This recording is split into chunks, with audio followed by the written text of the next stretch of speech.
राजा की। तो चलिए कहानी की तरफ चलते हैं। मुझे उम्मीद है कि ये कहानी आप सभी के लिए बेहद पसंद आएगी।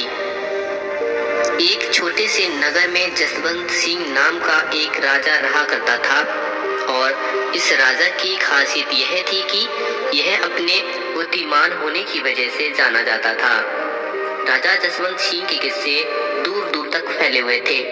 हर कोई राजा जसवंत सिंह से मिलने के लिए बेचैन रहा करता था। राजा जसवंत सिंह हर समस्या का निवारण तुरंत पलक झपकते ही उसका समाधान निकाल दिया करते थे। इसलिए उनसे मिलने दूर दूर के राजा, महाराजा, संतरी, मंत्री, कई सारे लोग उनसे मिलने के लिए आते थे। उन्हें देखने भर से लोगों के अंदर एक अलग ही उत्साह जागृत हो जाती थी।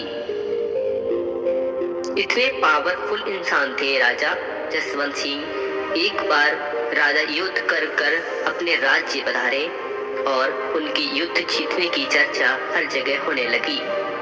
उनकी सफलता के झंडे हर जगह गड़ने लगे। हर कोई उनसे मिलने उनके द्वार पर आ रहा था। उन्हीं में से एक पास की ही राज्य की रानी थी जो उनकी जीत से काफी प्रभावित हुई थी। रानी के मन में विचार आया कि राजा के किस्से सबने सुने हैं, मैं भी उनसे मिलना चाहती हूँ और इन्हें देखना चाहती हूँ। और रानी ने सोचा कि मैं राजा की एक परीक्षा लेना चाहती हूँ। यदि यह राजा मेरी परीक्षा में पास हो जाता है तो मैं उसका राज्य संभाल लूंगी। अगले ही दिन रानी पूरी तैयारियों के साथ राजा के द्वार पहुंची। अपने दोनों हाथ में फूलों की मालाएं लेकर राजा से प्रश्न करती है कि राजा, आपकी बुद्धिमान होने की चर्चा हमने काफी सुनी है। काफी अरसे से आपसे मिलने का इंतजार था। आपसे रूबरू मिलने का हमें सौभाग्य मिला है और आपके सामने एक प्रश्न हमने लाकर खड़ा करा है। यदि आपने हमारे प्रश्न का सही उत्तर दे दिया तो हम आपकी रानी बनने के लिए तैयार हैं। राजा ने रानी का प्रश्न स्वीकार किया और कहा कि पूछिए, आप क्या पूछना चाहती हैं। रानी ने कहा कि हमारे दोनों हाथों में यह फूल की मालाएं हैं। आपको यह पता लगाना है कि इन दोनों में से असली कौन सी है और नकली कौन सी। और दोनों देखने में हूबहू एक जैसी ही थी। राजा थोड़ा सा मुस्कुराया और रानी से कहा, बस इतना छोटा सा प्रश्न लेकर आई हैं आप मेरे लिए।